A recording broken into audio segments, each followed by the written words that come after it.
Hello Internet, this video is part one of the rebuild of this Dana 18 transfer case off of this 1946 Willys CJ2A.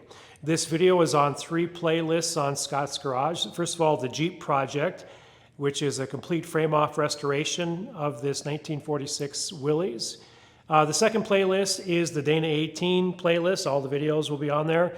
And finally, since it's connected to the T90, it's also on the T90 playlist. Hope you enjoy the video. Now, throughout this rebuild of this Dana 18 transfer case, I'll be using a minor overhaul kit sold by Kaiser Willys. And even though it's called a minor kit, it contains a lot of parts, everything I think I'll need for this rebuild. All the gaskets, all the felts, all the seals, all the bearings, from the needle bearings that are in a cage, to the thrust bearings, to the snap rings, to these types of bearings together with their race. And it's all quality parts, not made in America for these bearings, but made in Japan, but very high quality. And speaking of Kaiser Willys is an overall sponsor of the Jeep project on Scott's Garage, and for that I'm very grateful. Do me a favor, if you have parts to order at Kaiser Willys, use my discount code SGarage. And by using that discount code, you help continue to support the Jeep project on Scott's Garage, but also you get 10% off your order. This includes everything except for tubs, tub kits, and tires. Step one for me will be to put in a new inner bushing in the output shaft. So the output shaft, you have a threaded end, which pretty much is solid to this point, and then the opposite end, which is hollowed out up to this point. And there is an inner bushing about 5/8 inch from the edge. And before I put the new one in, I want to say a little bit about the old one. So here's the old one here, and it took me 5 minutes to take it out. I watched some videos online, and they showed some guy with a hacksaw blade spending hours trying to cut out the old one. That's not how to do this. So these bushings are yellow metal. They're brass. They're soft. It's softer metal. The shaft is hardened steel. And if you look at the new bushing, there is a seam right there. It has a seam. It's not one solid piece, but it's pushed together. And all I did is I found the seam of the old one. I took a very old, dull, cheap Harbor Freight chisel, and I simply put it in there and until it hit the edge here, and simply hammered down, and basically along that edge it will collapse, it'll rip. Then I simply took a needle nose plier, put it in there, and just twisted it out. So 5 minutes tops to get that out. Now to put it in, ideally a press is what you would use. I don't have a press, but I like to improvise. So this is a 1/2 inch socket deep well. It happens to be 10 millimeter, even though everything on the Jeep is a standard measurement. And this socket, the bushing on the inside fits perfectly. I'm a little bit concerned though, there is a beveled end here, and I don't want it to push out on the bushing. So I simply have a washer here that will make it flat as I drive it in. So I'm simply going to use this. I'll tip it upright, and I'll simply drive it in until it's 5/8 inch down.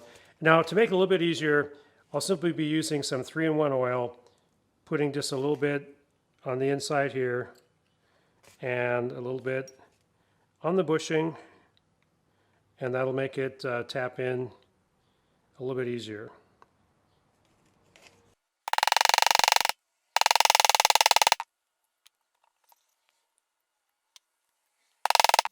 Okay, there it is, 5/8 inch from the edge. And this is the piece that will eventually fit in there, fits beautifully. And that's all set. I'm going to set that aside. We're going to move on, and we are going to place the seals where they go. Now, a few things about the seals. First of all, these larger ones, there is a cardboard gasket that goes in first. Just drop in like that. Secondly, the way the seals are made is that there is an inside and an outside. The inside, when I say the inside, that's the internal moving parts and where the oil will be located.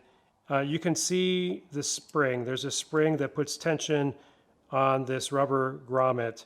And so the inside is always the spring side. You can see it right there. So these will go like so. And on these larger ones, it may be a little more difficult to tell. But there's definitely an inside. So here's the inside. There's a huge gap here. Again, oil is meant to is to collect there. The outside isn't that way. It's tapered to the very end. And it's made to keep the oil on the inside. And if you look here, you can see the spring right there. So this is the inside. This will go like that. This is the inside. It will go like that. And then likewise, these smaller ones do not have a cardboard gasket, but they would go like that and like that. Now to tap these in place, what I'm going to use is, this is a very large socket, and it's just a little bit narrower, but it's pretty close. And I'm going to put a small block of wood on that and just carefully tap down evenly until it bottoms out, until it's in place. I'll do the same with this one. And then with these smaller ones, this is a 1/2 inch socket, it's 3/4 inch, but it fits perfectly. And I'll be using that to tap down.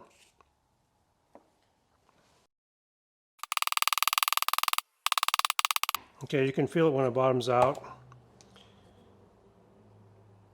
And it's not quite there.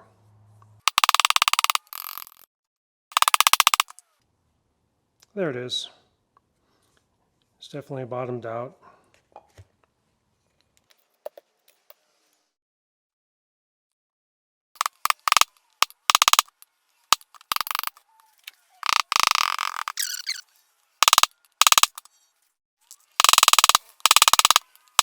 All right, those are in place.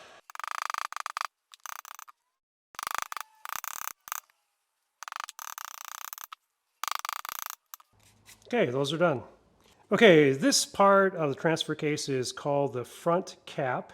And since we have it here, we're going to continue on with the front cap. I'm going to flip it over, and I want this to be level, so I'm going to use it's actually a 2x3 stud, and that pretty much levels it up. And we're going to add the bearing for the front cap, and the bearing just goes right down here. And there's also a groove up here. If you can see that, there's a groove, and that's for a snap ring, which will go in after we put the bearing in. The bearing can go either direction, and the number of this bearing is 6206. And to drive this bearing in, and it should drive in pretty easily, I think, I'm going to use this 2x3. I cut it down slightly, and I put a chamfered edge on it, but I'm going to tap it this way. It goes, and so with this, there we go.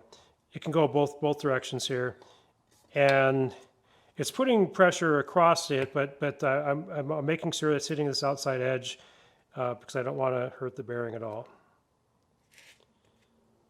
Let's start this direction.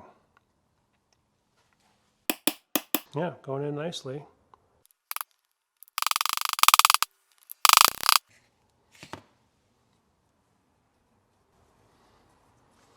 I think that's it. So as long as I can get that snap ring in there. Maybe just a few more taps.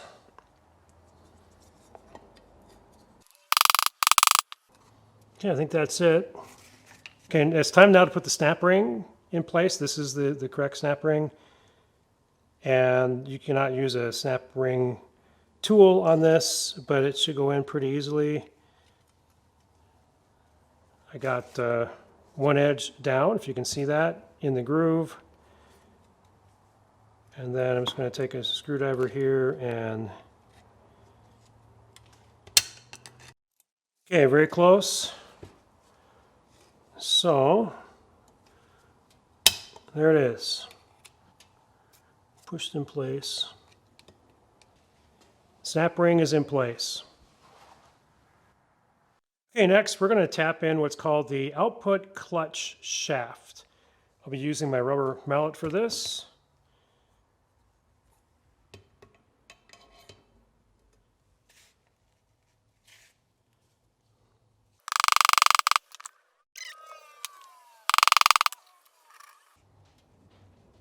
I think that's it, but maybe I'll just tap a little bit more.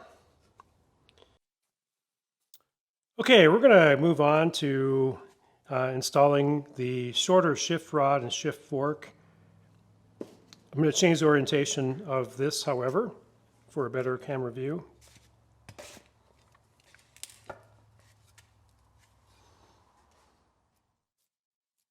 Now this is the output clutch gear, and you can see the half circles there, and it lines up with how the gears look on this shaft. It basically goes in and out like that.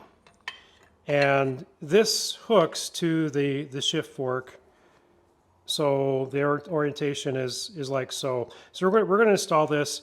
I didn't show any of the prep work here, but I took a wire wheel and cleaned this up really well, took off any sharp edges, and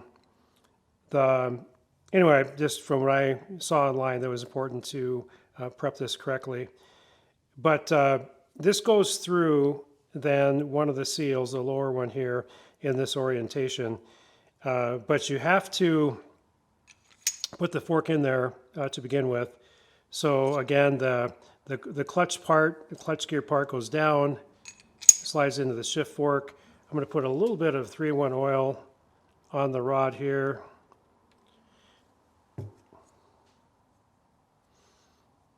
And it's going to slide down. It's going to go through the seal. Okay, so I've pushed it down as far as I feel comfortable with. Now I have a pick. It's not my sharpest pick. It's not the sharpest pick in the shed, but that's good. And I want to flip it the other way without the clutch gear coming off. And I want to just lift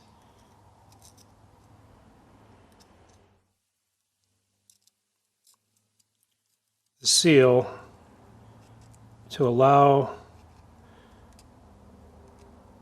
the fork to come through.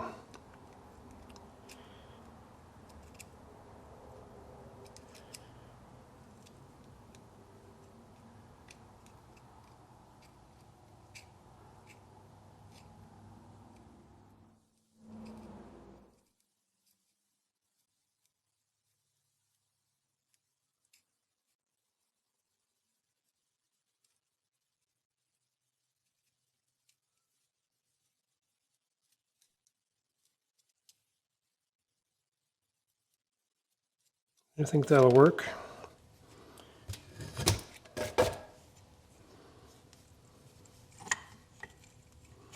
Here we go. Okay, it's down as far as it'll go. I think I have to lift up here. There it is. Okay, it's all the way in place. There we go. Hey, I hope you enjoyed part 1 of the rebuild of the Dana 18. Keep watching, and part 2 comes next.